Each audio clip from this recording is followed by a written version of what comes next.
I'm Stan Christensen, and this is All Things Negotiation. I've spent my career working as a professional negotiator and have taught a class on negotiation at Stanford University for over 20 years. On this podcast, I interview the experts, people who have negotiated in all walks of life. Together, we'll learn from their stories, their successes, their failures, and what they've learned along the way. Today, Peter Metcalf is my guest. Peter is the founder and longtime CEO of Black Diamond Equipment Company. Black Diamond, as most of you know, is probably the preeminent climbing equipment company in America. They branched into apparel under his leadership.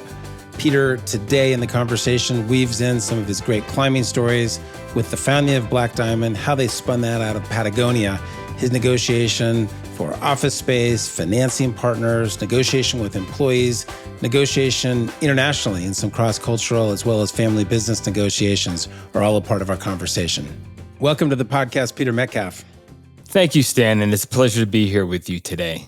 You know, it's not often I get to interview a good, close personal friend. Peter, we've known each other for 30 years. We've got that kind of relationship where on, hikes and climbing trips, we have those long conversations. And I think I could do a whole semester class on your skill as a negotiator. So this is going to be a lot of fun. You're very gracious, and I have enjoyed the multi-decadal friendship engaged in so many different activities, including advocacy and championing public land issues and much, much more. We are fellow warriors. Let's have listeners get to know you a little bit. So we're going to talk obviously today a lot about Black Diamond and your success as a founder of that, super successful outdoor, both climbing gear and apparel company. But before those days, go back to your years between, say, 0 and 18. Who were the big influences on you? What do you think made you decide to be an entrepreneur and get into climbing and things like that? Yeah, great question. I was born and raised in New York City and then just outside of the city across the border in Nassau County.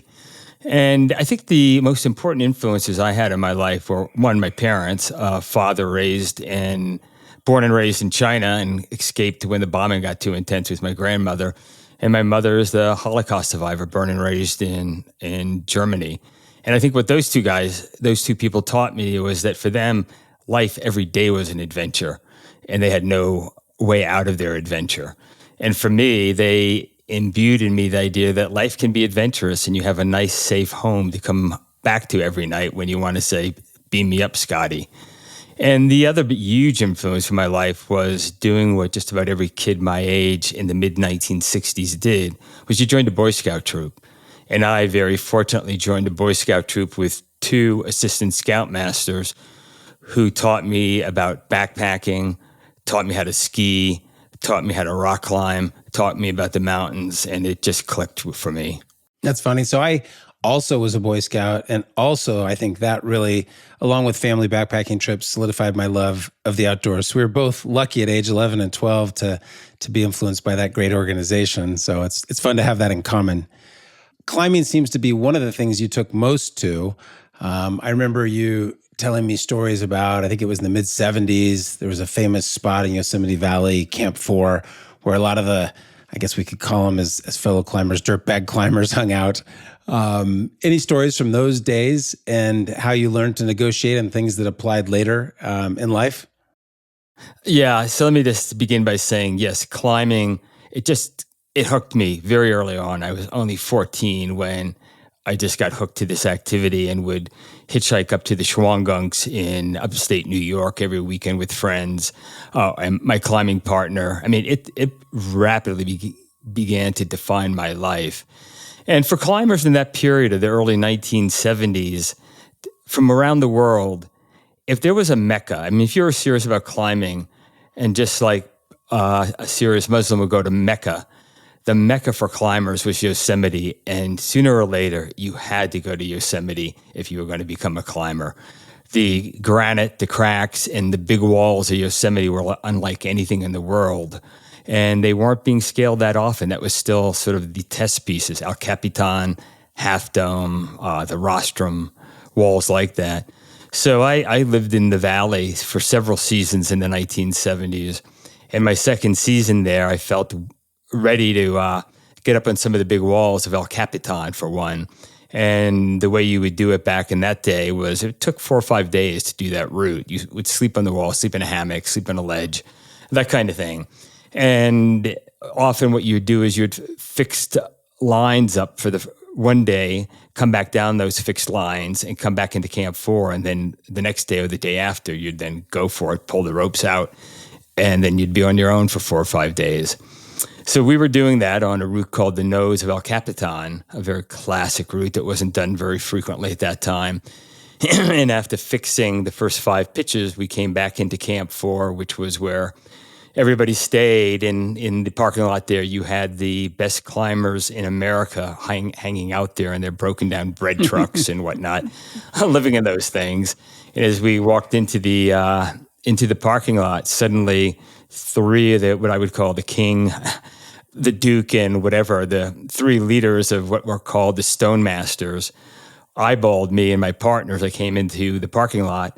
And somebody pointed to us and they came walking over and said, "Hey, are you Peter Metcalf?" And I thought for a moment, yes, I am. Why? And they said, "We hear you're going to climb El Cap." And I thought for a moment, geez, second season here. I'm finally getting some respect from the Stone Masters. That's amazing. And anyway, what they rapidly told me was that they were going to go up the next day, the day after, when there was going to be a full moon, and attempt to make the first sub 24-hour ascent of El Cap. They had practiced it over and over, and they wanted to get up there and do it and set a speed record on that and do it in just under 24 hours. And talking to them, so they said, so you guys need to stay off of that, and explained why they didn't want anybody in their way. Well, I was pretty aggressive about my climbing, and also was on a tight schedule. Wanted to do a few more climbs, and then I was off to Alaska right after that.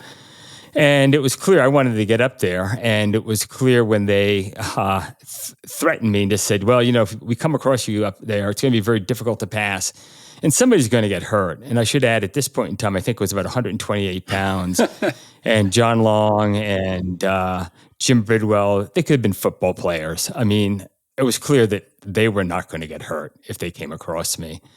And so I thought about this a little bit, and coming back to your idea of negotiation, it was, okay, these guys don't want anybody in their way. They want to make their first one-day ascent. I'd love to be up there seeing them, but how can we do this? And I thought for a moment and said, okay, look, guys, we're going to go up tomorrow. The first place for us to bivvy up there is a thing called El Cap Tower. If you guys the next day aren't up to that tower by 8 or 9 o'clock, there's no way you can climb that whole route in a day, because that's some of the more straightforward climbing down below. So we'll stay on the ledge. It's plenty big. You guys can get up there. I'll shoot some photos, and then you can pass us. And they look at each other and go, "Hey, the guy's right. He can get up there, and he can shoot some photos of us coming up." So it got settled out. It was at first a very tense situation with them, as I said, truly threatening us not to go up there, and me contemplating that and then trying to figure out, okay, what are their needs? I know what my needs are. How do we accommodate both? And it worked out, and those photos became iconic, and they're in John Long's book on Yosemite Climber now. So if I were going to recap that, you were stuck at loggerheads. You're saying we're going to go. They're saying don't go. And you came up with a creative option that satisfied both sides' interests, I think. If you don't mind, I'm going to indulge you in one detail from that story that you've told me a few times. So you're on the ledge, and John Long gets up there, and they're en route to do the first one-day ascent of El Cap. And what kind of conversation did you have there when he got to the ledge? You have a very good memory. Yeah, it was pretty wild. I mean, these guys were probably doing some kind of amphetamines as they got up there, and they were moving really fast. It was so impressive. And as they get up there, they look at their watches, and it's like 7:20 or 7:30. They're ahead of schedule, and they're just so excited. So they all come up there and decide to take a moment break. And they're fumbling around, grabbing cigarettes out and trying to light them. And they looked at me and go, "You got a match? You got a match? Can't find matches." And I looked at them, and I don't smoke. Of course, I don't have a match. But, to make some small talk, I said something to John Long to the extent of, I don't have a match, sorry, but I'm so impressed that you guys can climb at this speed and still smoke. And without missing a beat, Big John Long turns to me and snaps, baby, when you got this much energy, you got to burn it somehow. And I thought this just so captured the persona of Big John Long, who was an amazing climber, a brute of a person, and a force of nature. I love that story. Let's fast forward. So you're climbing, and somehow you talk Yvonne Chouinard, the founder of Patagonia, to let you come and be a part of his business. Give us some insights, if there's a story on how you convinced him to take you on as a climber in a business role, and what were the early days of Patagonia like? It must have been kind of a sexy place, one of the great apparel companies in the early years. You were at the very founding of Patagonia. Yes, it was very early on in their history, and I wouldn't call it a sexy place. I would call it a gritty place that really spoke to dirtbag climbers like myself. But to answer specifically your question, at the time, I was a full-time climber and trying to survive by working outward bound, working on drilling rigs for oil. My life focused around climbing, but I also realized at some point, I'd gone to college, I'd gotten a degree, but I needed to determine what my career was going to be. And I thought, I know some of these outdoor companies and climbing equipment companies, and sent some letters out and inquiries about perhaps being a sales rep. This was a brand new occupation in this very embryonic industry. And a couple of my climbing buddies had recently taken that on as a career path. So some letters were exchanged and some resumes with Chris McDivitt, who was the general manager of Patagonia. And I didn't pursue it, and for about a year, exchanged letters, but I was really not interested. I decided in selling. And then at about the end of a year, I got a letter from Chris coming back from Alaska saying that they were reorganizing the company. So it was Patagonia, and they had the original little climbing equipment company, Chouinard Equipment, which was under $1 million and with sales declining. And Yvonne wasn't really running it, and she didn't really want to run it. Yvonne was busy with Patagonia. And they were looking for somebody who could be the general manager that they would train to run that. When I got that letter, I thought for a moment, boy, now that is the kind of job I would love to have. I'm not quite sure what you'd be doing, but Chouinard Equipment, climbing equipment company that had been part of the climbing history of the world, but very tiny. Go to work with Yvonne Chouinard, a legend. I'd love to do that. So I gave a quick call to Chris, and she said, Yvonne's not here. Call back in a week when he's back. So at that moment, I realized, okay, how am I going to sell myself to this guy? I've never done anything but worked in drilling rigs, sold clothes, been an outward bound instructor and a climbing instructor, and this is about managing a business. So what I did was I was living in Boulder at the time, and I went around to some of the various retail stores. I knew the guys who owned them and ran them, specialty shops, and just talked to them about, what do you think of Chouinard Equipment? What do you think about its competitors? What do they do right? What do they do wrong? And then I had some other friends, climbers, who were already working for some other outdoor equipment companies in Boulder, talking to them about what's your role? What do you do? How do you do it? What are the opportunities you see for a little company like Chouinard Equipment? And you have to remember, this is the very early 1980s. Digested all of this and put together a letter for Yvonne, basically stating why I thought I was qualified to be trained to do this, but also stating what I observed about the company, what its weaknesses were, what its strengths were, and why I thought, here are some ideas I thought could help him, and I would love to have a chance to discuss them with him. He got the letter. We got on the phone call. We talked for a little bit, and he just said, that letter was great. I got a lot of resumes here, but nobody talked about what they would do if they came here. We got to meet. We got to do something. And so I had contracts with Outward Bound. Basically, the timing was such that a month and a half later, I could go up to the Tetons when he was teaching an 3-day ice climbing course on the Grand Teton Glacier on the North Face. And he said, come on up, help me teach. We'll spend a couple of days together teaching. I'll get to know you, you'll get to know me, and we'll wrap it up at my house with my wife, Melinda, and we'll talk some more. So I got up there, did the teaching with him. That was fascinating to be with him. It's the last time he ever taught any climbing. And then went down to the house and just shared with him the ideas I had on new products, the weaknesses that I saw with the company and whatnot. And at the end, he said, well, you don't know a heck of a lot about running a business, but I love your ideas, and I think I could train you. So writes down on a piece of paper, a scrap paper, an address, hands it to me, and goes, "Here." I look at it, I go, "What's this?" He goes, "That's an address in Munich. I just hired somebody, a climber, to be the Patagonia Chouinard equipment sales rep in Munich. There's a trade show in the beginning of September there. Be at that address and this date, and you're hired." Didn't ask him what I was getting paid. Didn't ask him who was paying my airfare over there. But just said, "I'll be at that address at that time, and I'll turn it into, at the very least, a climbing trip that hopefully he'll refund." Love that story. Anything before we move on to Black Diamond and the transition of Chouinard equipment to Black Diamond, anything specific about Yvonne, since he's such an iconic figure, that you learned from him and how he persuaded and influenced people around him? I mean, everything I learned about business strategically and how you really run a business, I learned from the Chouinards, Yvonne, his wife Melinda, and certainly Chris McDivitt, other than what I call blocking and tackling. And when I got that job, I did enroll in an evening weekend MBA program at the Peter Drucker Center, Claremont, where I learned the nuts and bolts of finance, accounting, strategic planning, things that you don't quite learn at a small little company like that.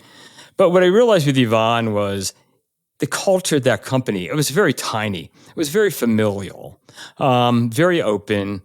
He was a kind of roll your sleeves up kind of guy and be there with people, communicative, sharing information, sharing ideas, but not micromanaging. And he hired people based upon more their qualities and attributes than their experiences. And he also, when he had an idea, he was very wed to it and would really sell it. And I also learned that from that process that he also wasn't so small-minded that he was consistent with his ideas. Sometimes it would be, "We're charging right, go this way." And when they had come in and go, "Why are you guys all going right? We need to go left." And would explain why we need to go left and couldn't understand why we were going right. But what I realized too was that over time was that with the right leadership and the right advocacy and a bit of iconoclasm and a good culture, there are many ways that you can accomplish a goal or a set of goals. But the key is getting a team to buy into it and follow you. And if they believe enough in you and the idea, they'll figure out a way to do it if they're resourceful people. That gives us a great bridge to the second thing I want to talk about, which is Black Diamond. So without going into too much detail, Chouinard Equipment was in some legal trouble. You talked Yvonne into letting you spin that out and creating a separate company for Black Diamond, which was essentially a startup. You mentioned that it was a money-losing enterprise when it was part of Patagonia. You had to do some persuading to get employees, financial partners, an office. So what stands out from the early days of how you persuaded people to come on board and start that journey with you of something that didn't have high probabilities of success? Very good set of questions, but let me correct one impression you gave in the beginning. I didn't initially persuade Yvonne to sell off this small little business that was losing money. And let me begin by saying it was losing money because of the lawsuits that got hit by it. It's important to set the stage for this. There was what I call the big bang that hit the outdoor industry. It was the confluence of many things, the growth in participation, and more importantly, the revolution, truly the revolution in tort law in America that gave attorneys the ability to sue companies for not necessarily product that failed, but failure to warn, lack of standards, education. You didn't have warning language all over the top of this ladder, so I didn't know I couldn't stand on the top of it, or whatever it may be. And Chouinard Equipment got hit by a series of failure to warn product liability lawsuits that were very threatening to the company, and it also exponentially increased its insurance and created great exposure for the company.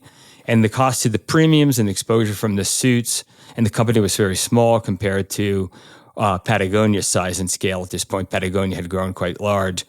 And just when Yvonne looked at it all, as well as what was going on with the sport, he just realized he was done. And he put the company into a Chapter 11 bankruptcy and came to me. He filed, learned about it as it was filed, and just said, "Okay, I need you now to put together a plan to sell the assets. Let's figure out how to sell these assets out of bankruptcy." So I spent a little bit of time doing that, and there were no buyers, of course, because of all the legal environment, the loss of money. There was no insurance to be had. And so then he asked me to put together a plan to liquidate the assets as quickly as possible, laying off people as I went, and have the smallest loss possible for the corporation. And it was at that point I had an epiphany, which was Chouinard Equipment, the company that I had been running for the previous 7 years, had grown pretty nicely from under $1 million to about $5 million. It had been profitable prior to the legal lawsuits and the increase in insurance costs. And it was also an integral part of my history and the history of global climbing with the product innovations it had. And as importantly, were the people I had hired since I had come in 1982 to now, and the products that we were bringing out there and the work we were doing. And I just thought, liquidating all of this and putting it out of business and firing everybody, just make a mockery of our history, of my work, of this legacy. And more importantly, I looked at what was going on in the marketplace and in the community of climbing, which I was a part of, as were all the people I hired, and said, okay, if Chouinard Equipment goes down, who is going to champion the issues of great importance for this community? Who's going to deal with the issues of how do you make equipment and stay in business in this country? How do you advocate for the rights of individuals to climb or backcountry ski on public, state, and private lands? When all of this was being shut down at the time, there were real questions whether this industry would succeed or not. Yvonne's comment to me when I came to pitch him on buying the assets out of bankruptcy, he agreed to entertain it and negotiate, but also said, if you do it, you got to keep the company small and lean. And as he said, like I did early in its history in the 1950s, I ran it out of my car. And that way, when you get a lawsuit and they come after you, you can just throw everything in a couple of vans and move to another state to stay on the run. And I thought that's not quite my vision. I want to do more than that. I got to figure out the rest of it. But I looked at this as not trying to create a business with the idea of what can we sell to a group of customers.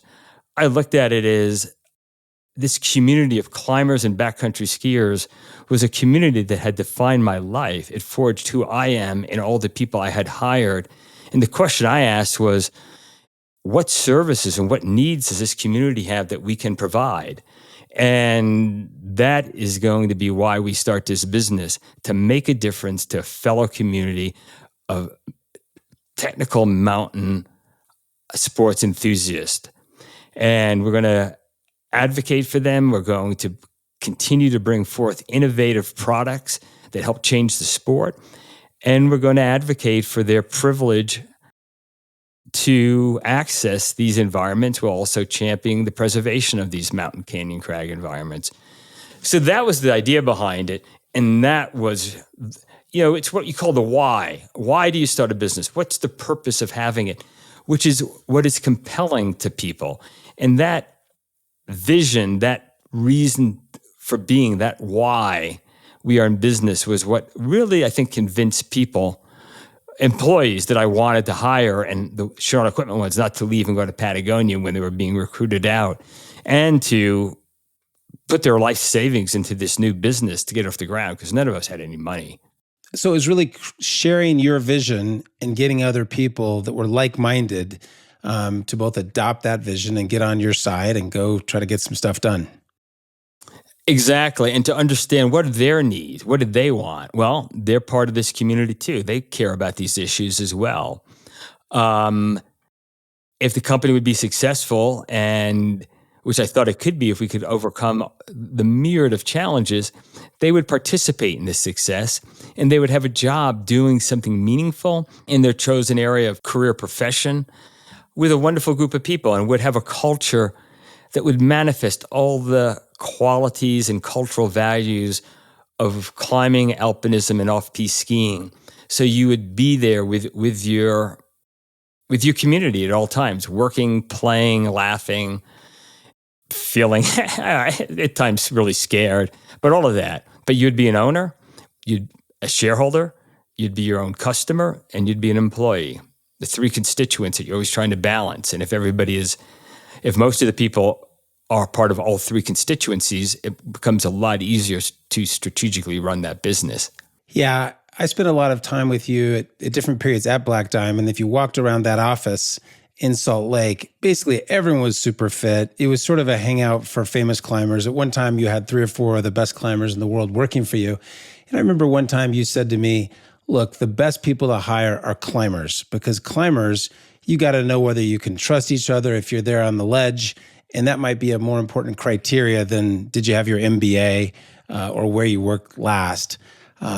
Any stories, just back to climbing, because climbing provokes almost by definition some stories. I remember one story you shared with me about an expedition you did up on Mount Hunter in Alaska, where you really had to figure out who to trust. Do you mind sharing that story briefly? It's such a good one. Yeah, I'd be glad to. So Mount Hunter it's one of the major peaks in the Alaska range by Mount McKinley and Mount Foraker. And on its south side, about a 7,000 foot face, had a rib that was unclimbed when I first saw it in the early 70s. I went to try that in the mid 1970s with a team of people. And after 2 successful expeditions to Alaska to do first ascents, and we failed miserably. And I came back wondering, why did we fail? And really did a post-mortem on the team and the skill sets of why we failed in that. It was going to be a very hard climb. And then I went back 2 years later, once I picked who the two other team members would be, and had the additional 2 years of climbing training that I needed, and went there. And I learned a lot from that trip. I should say that was a first ascent, alpine style, which was unusual at that time in the 70s, where I thought it would take us 6 days, and we brought 6 days worth of light rations to do it, and it took 13. And the weather was horrific. And by day 4, on the route, there was no way that we could any longer retreat. What we had climbed with the gear we had was not reversible. The only way now to live, let alone succeed, was to continue up towards the summit and then descend a different route, a technically hard, long route to get off of that thing that we'd never been down. But that was the way we were going to do it. And during that time with these 2 other people, I had been very careful in picking them. But I learned a lot in our ability to pull that climb off and live. I mean, that was a big question mark. And some of those takeaways was number one is that you can do a lot more than you think with the right team of people, so long as you stay aware of what the size and magnitude of your goal is, but you can't be overwhelmed by it. Otherwise, each day you just figure we're never going to succeed. The weather's too bad. The difficulties are too extreme. We don't have enough resources. But if you looked at it and broke it down to one day at a time, what are we going to do today? And once you got through the day, you said like, hey, we're alive. We succeeded. We're here today. We're safely in some bivvy or whatever. How can tomorrow be any worse than today? Often it was, but you survive that day and you just take it a day at a time. Secondly, what I really learned was that you have to have 100% confidence in the competency of your team members. Because in climbing, when somebody leads out on a rope, especially in a new route into the unknown, and then yells, off belay, come on up, I gotcha. You have to have total faith that they're not bringing you up into a place you can't retreat from, that their anchors are terrible if you fall, or anything like that. You are trusting your life to those people. Thirdly, you have got to be brutally honest with one another. The one thing that climbing and alpinism teaches you is great humility. It is the place that takes arrogance and hubris and squeezes it out of you, and if it doesn't, you will be killed. And likewise, with partners, you have to know when to be you have to be honest and say, guys, I'm feeling really weak today. Can you lead? And I just follow for a couple of pitches. You take the sharp end, I'll take it later. You have to be aware of what's the health, what's the wellness of your partners, because if they're not doing well, you're not going to succeed. You are dependent on the team, and the team is dependent on you. And those were some of the really key takeaways. And so in starting Black Diamond, one thing I knew from climbing, especially the kind of climbing I had been doing, is that if people can do that kind of climbing and have done it for a number of years, it means they understand trust, they understand communication, they understand competency and confidence in their partners, and they understand to be completely resourceful. Because in climbing and alpinism, you're always trying to push the limit, push it to the right to the edge, because your greatest climbs and experience are those that take you to the very edge of what is actually possible. And when you do that, you're just in awe of what you've been able to accomplish and do. And you realize with each time you do that, you can do something more. But it requires you to be resourceful. And I think another way to say it in climbing is that, like that climb in Mount Hunter, you could say we came across a lot of momentary crises. And like, how do we go from here? Like, how are we going to climb that? Or how are we going to get through this weather? And, you just looked at every crisis, so to speak, as an opportunity in drag to just prove what kind of climber you are, what your abilities were, how would you overcome that? And when you do, it's just amazing. And so people who can do that in climbing will often look at any business challenge and go, yeah, we'll figure it out. We can do it. Who's the team? We got a good team here. Let's figure this out. And it's not being cavalier, and it's not just charging ahead like a bull in a china shop. There is this, in climbing, like in business, there is this absolute tension between the need to plan and the need to figure things out, get it as aligned as you can, and then fire. And the moment you go for it, hey, you wear the plan, but it's dynamic out there. And then you just got to go for it, remembering what the plan was, what your values are, what your skills are, and move that way. What I like to say in climbing of the sort I did and still do, and being a true business entrepreneur, both put you into situations of tremendous risk. And you just have to be aware of that. Yeah, and some of the best stuff in my life has come when I've taken risks. No one gets to be, our age and says, hey, I wish I had taken less risk in business. And I think that climbing, I'm thinking of a climb I did up in the Tetons on Mount Owen, and we were doing a route that was kind of a stretch for me. And some of the things that you mentioned really resonate about trusting your climbing partner. I remember we had a particularly difficult thing in a very icy couloir. But the idea that you can't fake it in climbing, right? There is no exaggerating the fact that you made it to the top. And so when I talk to people that have done that route on Mount Owen, it's sort of like, even though I wasn't doing things as difficult as you were in the 70s, people respect you. It's like, okay, you accomplished that thing. You took that risk and you had to do it with a partner. And so I find that the people that I've climbed peaks with, I remember them and I remember those climbs like it was yesterday. They're relationships of, long-term value, people that I would trust. And it's just amazing that you're able to build a company full of those kinds of people. It is an amazing group of unique, resourceful, and incredibly capable people to work with. And Black Diamond became what it became because of that amazing group of people who were so resourceful and willing to do anything. And I do mean anything. I mean, I could give you a million vignettes, but I will just say that I'm still in awe at times when I look back over the decades of what this group of truly dirtbag climbers and engineers and off-piste skiers were able to accomplish with so few resources and without the experience that you'd normally expect to need to do some of the things that we did. Well, let's dive into a couple of specifics about Black Diamond where you had key inflection points and key negotiations. You and I met in the 90s, and you had just relocated Black Diamond. I can't remember where you were before. Ventura, California. Okay, so you came from Ventura, you located Salt Lake, and I remember you telling me some stories about just the difficulty of figuring out where to locate, how to get people to come to Salt Lake. What would you tell us about that period, and how did you pull that off?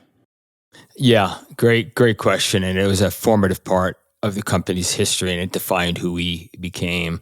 We were in Ventura, and Ventura is a wonderful place to be if you're a surf company or a surfwear company. You're right on the beach. But Black Diamond, the vision for Black Diamond was to be one with the sports we serve, absolutely indistinguishable from it. And I wanted the location to reside on the asset side of the balance sheet and be accretive to that vision. So what I told everybody, even before the doors opened and I had succeeded in raising enough money and debt to buy the assets out with employees from the Chouinards, I said, if we succeed, our lease will only be a year here. And then within a year, we will relocate to some location that will be an asset to all of us and the business and allow us to, in the morning and evenings, engage in these sports. And I told them, which was true, I don't know where that is. I'm very open to it. I've lived all over. I've climbed all over, but I don't know where that is. And just explain to them what the requirements were for the business in the way of, we're a manufacturing business. We need a city. We need this and that. And then I said, okay, but we're all climbers and skiers and a lot of boaters. What do you guys want? You guys put together the list. And this was before the internet. And I told them, I just got the all employees together. I said, why don't you guys form groups of 5 or 6 or 7 and talk about where you want to move and put together your list of desirable characteristics for a place. And then you can pitch that to myself and the CFO after you've sent out to the Chamber of Commerce and economic development companies and gotten all the data. And if you've digested it and it meets the criteria that we've all agreed to that we want as employees and what the business needs, then company expense, we'll take a trip there. We'll go for 2 days during the week and a day of the weekend, and we'll visit it together, the CFO, myself, and you, and one other person from your committee. And so we went all over the West, meeting with economic development people, checking things out. And after 6 months, narrowed it down very quickly to the Colorado Front Range and the Wasatch.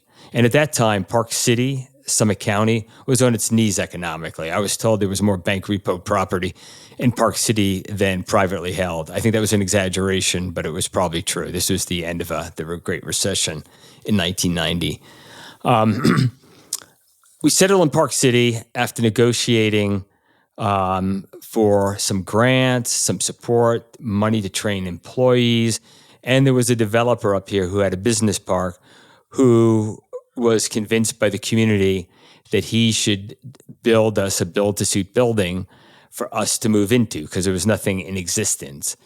Anyway, when the building was supposed to be under construction in the next spring, and he wasn't doing it and told me I better fly out there and talk to him, he just explained that he hadn't gotten the financing together. He was working on it. And that if I really had to be moving in August of that summer, then maybe I should do something else.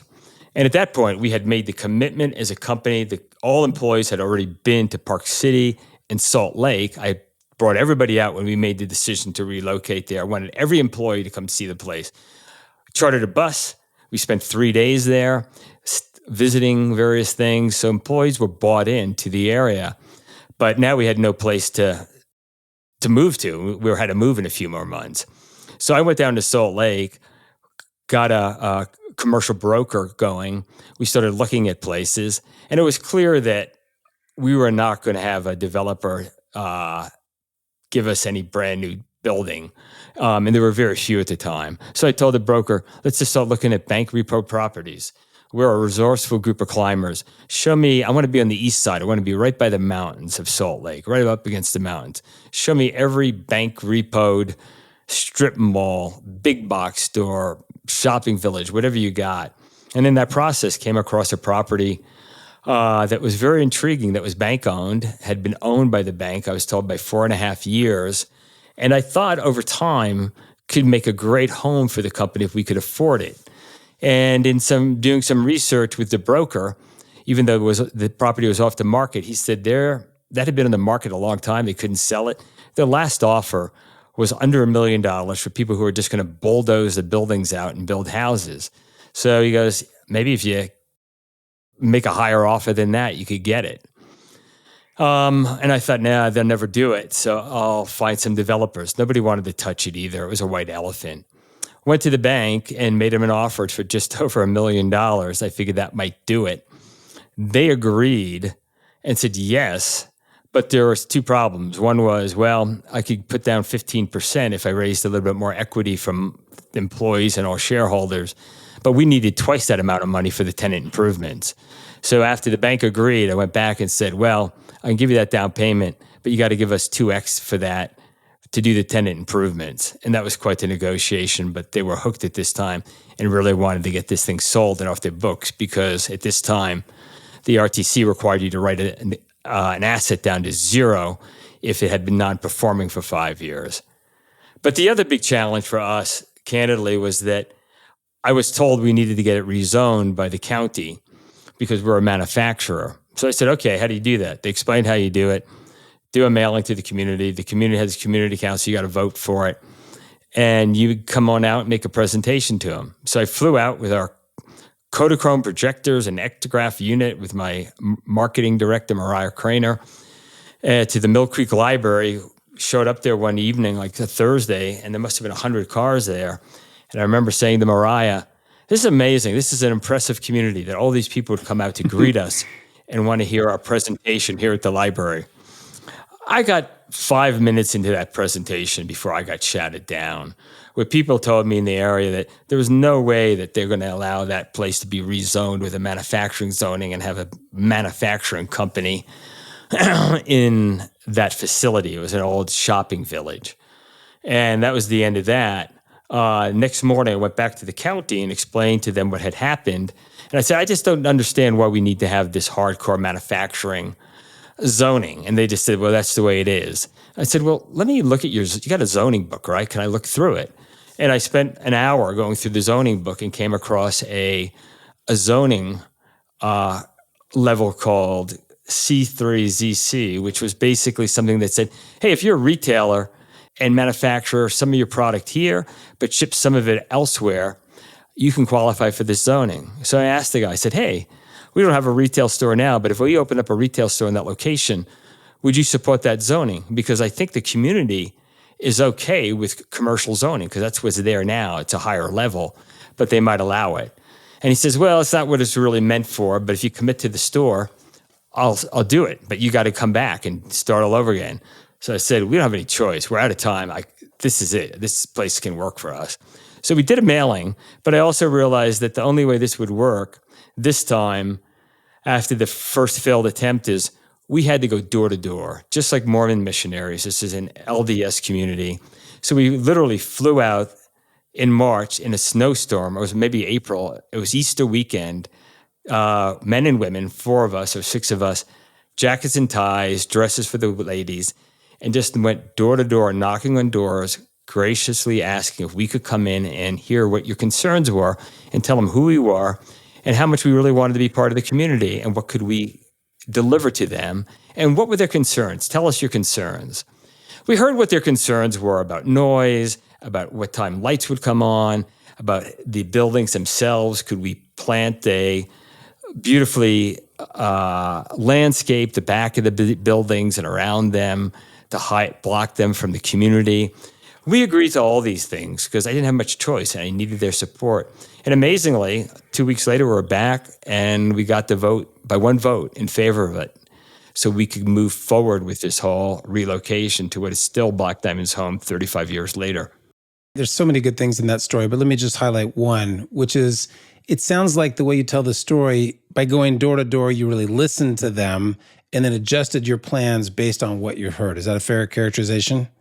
Absolutely. And so often in negotiation, people just push their point. They use threats, especially in these kind of situations that I've been involved in a lot of land use mediation and negotiation.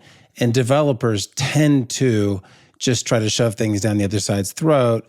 You made a breakthrough by listening to them first, adjusting, and then going back to something you said earlier in the conversation, putting creative options on the table that met their interests. And so you're able to solve it that way. So, excellent work. I didn't know that history.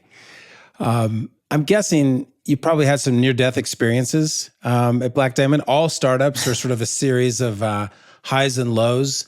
We haven't talked much about financing, but was it sort of smooth sailing from there, or did you have even more near-death experiences like you experienced up on Mount Hunter? Yeah. I mean, I would say that there were several. I mean, financing, as you can imagine, for a young startup coming out of a bankruptcy with a group of people who'd never run a standalone business before is not really easy. And the late 1980s was when all the big leveraged buyout deals of Michael Milliken and Ivan Boesky and that sort of cast of characters were all going bankrupt. So the lending environment went, when I first met with some bankers, from pretty positive about leveraged deals to like, no, not going to happen. And in the whole time I was negotiating to buy the assets from the Chouinards, trying to raise money from employees, friends, family, fools, however I could get money without having to go to investment bankers or somebody who wanted a majority stake, which was a real challenge. And that's its own long discussion. And that almost didn't happen, but did. But getting the debt financing was incredibly difficult, as each bank said, no, no, no, no. And I finally started going to commercial finance companies, even went to a company in LA, of all places, called Jacob and Marley. And when I asked them what the interest rates, if they would do the deal as an asset-based lending deal, they told me 21%. And I looked at them and go, isn't that illegal? And they said, no, we're chartered like a credit card company. It's totally legal. I said, well, that's not going to work for us. Anyway, at the 12th, I finally was able to find a commercial finance company in LA that agreed to lend us the money at 12.5% with a point to originate, lockbox, asset-based lending, so restrictive. And they wanted personal guarantees. I told them from the very beginning, I'm not the owner. I have 50 employees who have a stake in this. I have outsiders. I have a chunk, but I'm not going to personally guarantee this. It's not fair. And anyway, they said, okay. And then the night of the close in LA, I was down there to sign all the paperwork, and they sprung it on me at this time when I told the employees, we're just about there. Number one is, there is a personal guarantee.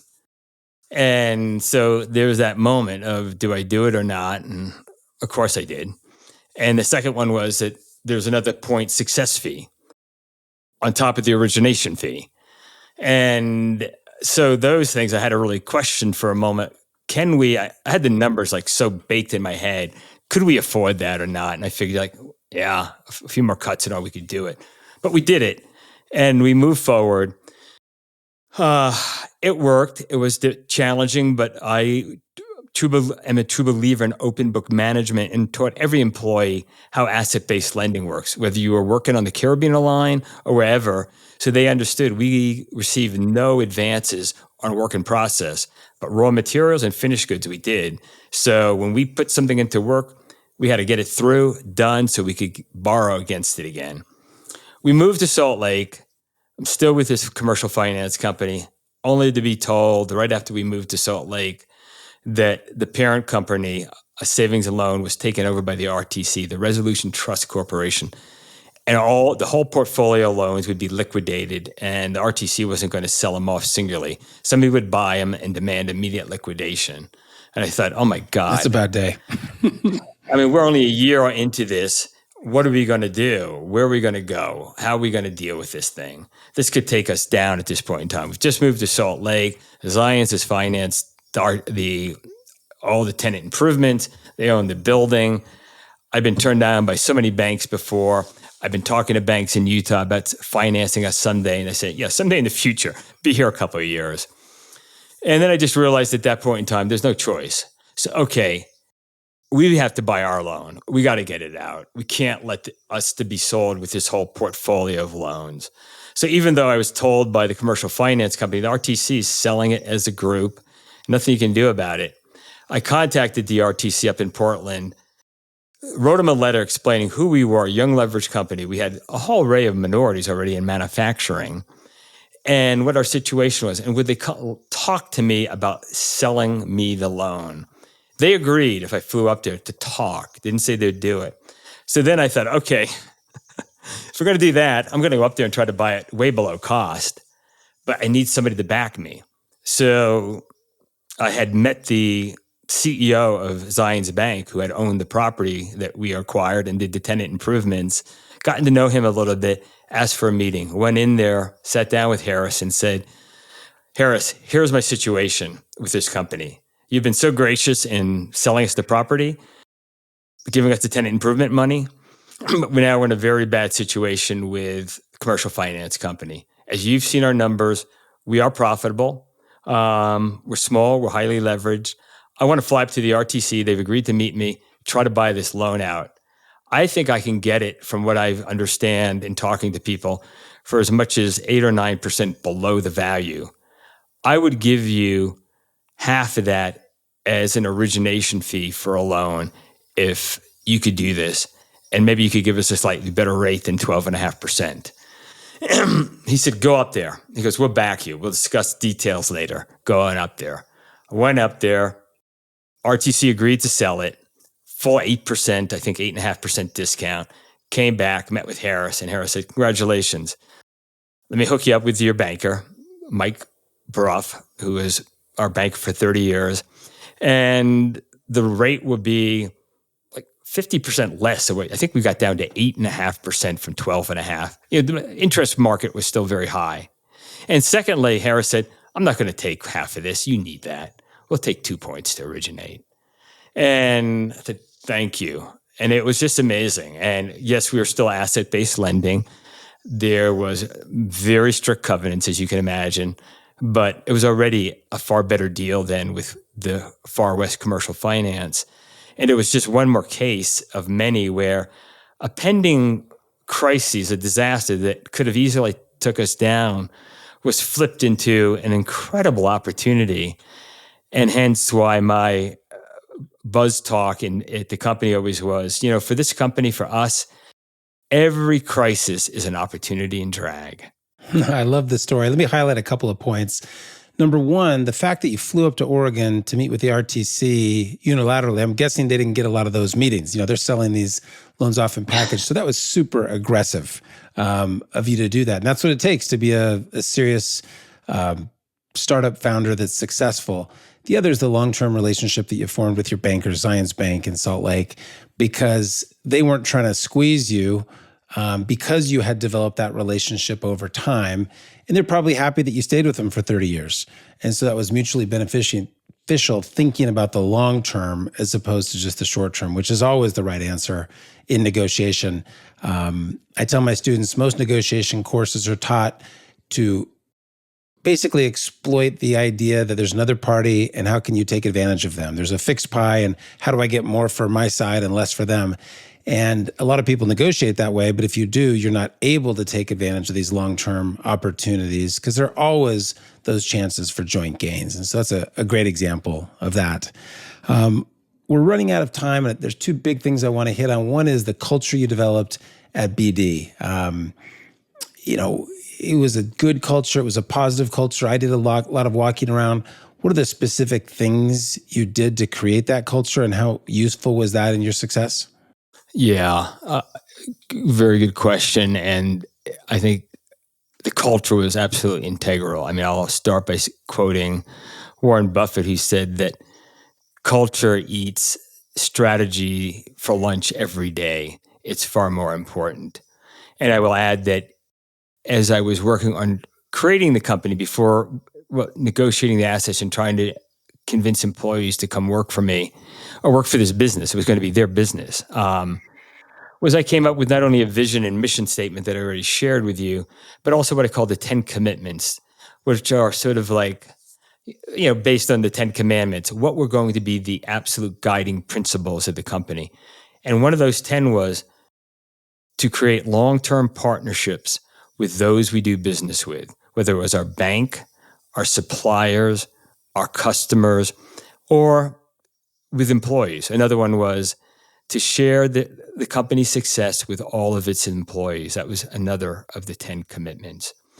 And so when we did our strategic planning yearly, I brought all employees in for part of it and managers in for all of it. But those 10 commitments were always up there. How do we be true to those? Are we staying true to those?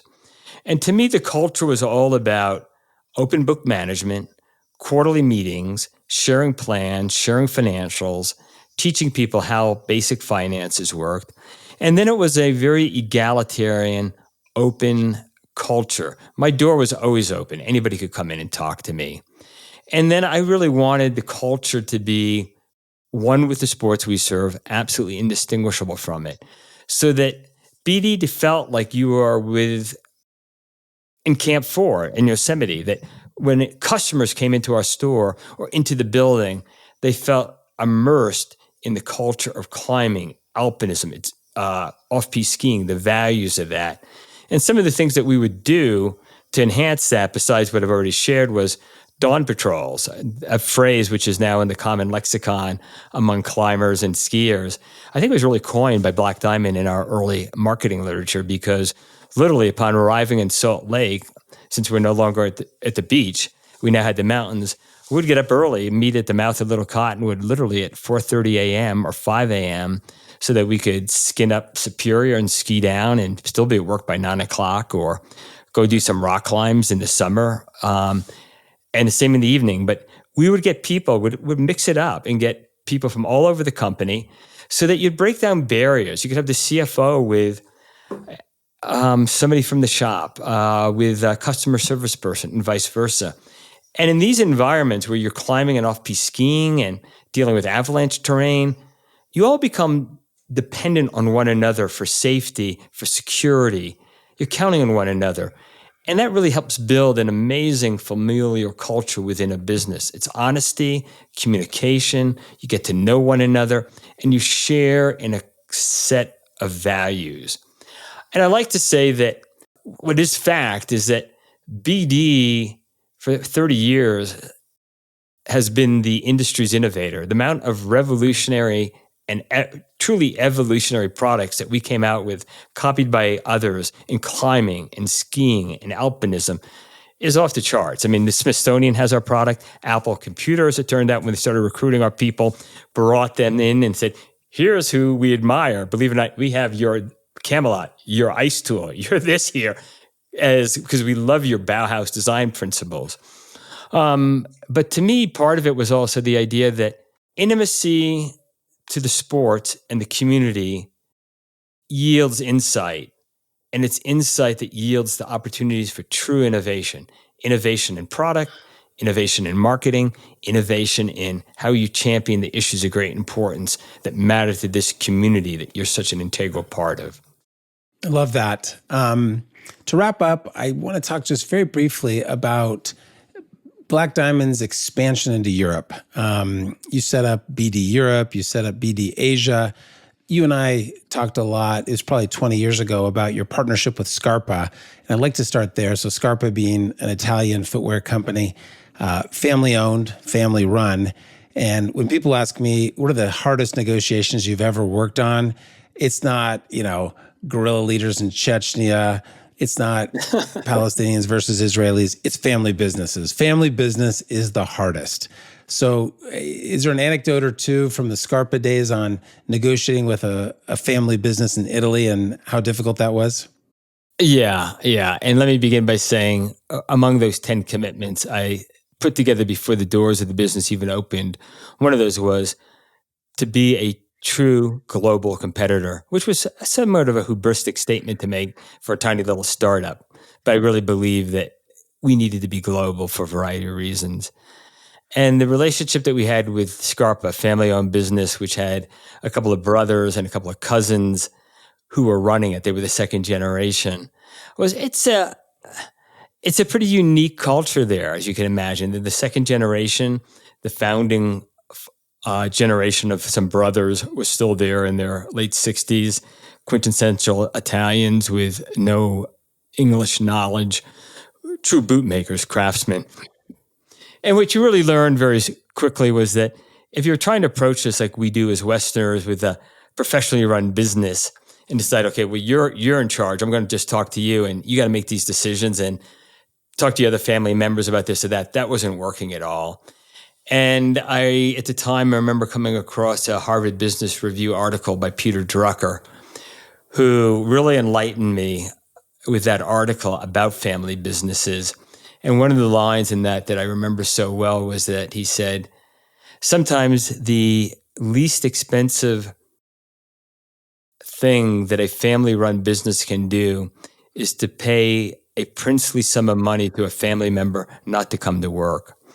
And I thought that just captured the idea that there's a lot of idiosyncratic behavior in some of these family businesses with the leadership team. You're not necessarily the most competent person for that role, but you're a family member, and you have to respect that because they want it to stay in the family. And once I came around to understanding the dynamics and that these were all equal, they're always going to vote on things, and that there are some things you're never going to change, and there were some that you could, was just to get to know all of them and meet with them as a group as much as possible and begin to understand how their decisions were made and try to integrate yourself in that and win them over. The power of persuasion and intellect and ideas versus, oh, no, you got to do it like this and you got to do it like this. You want to be successful. It's like, how do we do this together? How do we make your business more efficient so it can meet our needs, because we can't have all these late deliveries and do things the way you do things. We're different here. But it was just beginning to understand them for who they are and what they are, and you're not going to change that. So how do you work within the way they are for them to meet your needs, where you work within the cultural aspects that are not going to change? I remember you gave me a call once during those Scarpa negotiation years, and there was just an issue that you were at loggerheads on. It wasn't going to be resolved. It didn't seem like that big a deal to me. And I suggested that you just take it to arbitration. And I think you did that. Do you remember what happened there? Because arbitration is one way to negotiate. Yeah. Yes, we did. We hired a British arbitrator who they recommended. We both agreed upon this person, met in Venice to get this thing resolved. We both agreed. We call it binding arbitration. And the guy had spent a lot of time in Italy, so it worked out. But it was myself and one of my team members, and then the family members who were running Scarpa. And we were going much slower than we thought. We had agreed that it was going to be one long day with a deadline at this point, and everybody was out of there. And clearly by about 11:30 or noon, close to noon, we were running slow. And the arbitrator just said, hey, I'm sorry, we're getting behind schedule here. Maybe it would be wise, just to save time, that we call out, and there's a place nearby here we can get sandwiches, and I will bring them in. And we can just work right through lunch. And of course, myself and my partner, being American, said, oh, absolutely, no problem. Let's, and suddenly I looked over at the Perazzotas from Scarpa, and they just had turned this pale white, jaws open, like they had seen a ghost, and just responded like, no, lunch? Missing lunch? We can't do that. And you just realize, and I should have realized that in the years I had worked with them, is that, hey, that meal is really important no matter what is going on at Scarpa. At that time, when it is lunchtime, you go to a nice restaurant, you have a glass of wine, you don't get knackered. It's just one glass of red wine. You have a nice 3-course meal, and you change the subjects. It's time out. And this is so important for them, for their rejuvenation, their calming down and whatnot. And so it was like, okay, good enough. I appreciate that. Let's go have a nice lunch. And then we came back and we sped it up and we got it done. But that's a small but very vivid vignette of just how important it is to be respectful of other cultures if you're going to succeed as a global player. Yeah, I'm resonating. So as you know, our family spent the last year in France, and I'd become accustomed to the quick lunch, 20 minutes. And quickly, I adjusted and ended up liking taking the full hour. There's a lot to be said for slowing things down and not using that kind of aggressive, impatient American style. That's even more true in Latin America. So I've done a lot of business in Latin America. And I remember arriving on one negotiation in Mexico City, and the flight was late. And so we're going to be behind schedule. And so I said to the group of people, let's sit down, let's, set up and start the conversation. And here's an agenda we can all use. They just looked at me like I was a crazy person. And they said, what are you even talking about? You need to rest. We need to have dinner at least twice together before we even get down to business. And so, often in North American culture, we're all about, structure, strategy, efficiency, aggressiveness. And it's just not the way a lot of the world interacts. So I love that story about the Scarpa guys saying, nope, we're going to take the full lunch. To your point, I should add that the relationship that I and we developed with Scarpa, it wasn't overnight. I mean, the number of times I wrote letters, this is before the internet, and then visited and had meals with them and the family members. and met with them over and over before the first opportunity came, like, all right, let's have a serious discussion now about this. It was half a dozen. I mean, they really, to your point, want to get to know you. Who are you? How committed are you? How tenacious are you? Just begin to learn something about you before they commit to something as important as developing a real business relationship for a major market. Well, I've enjoyed building our relationship over the last 30 years, and I'd trust you on the end of a rope. I'd trust you in business, and this has been a great discussion about negotiation. So thanks so much for joining us today.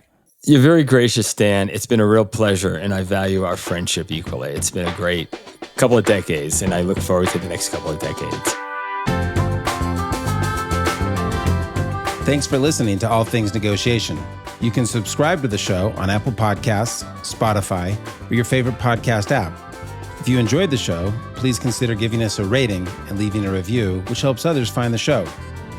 The show was produced by Benny Beausoleil. Original music by Peter Breinhold. Designed by Aubrey Benson. Thanks for listening.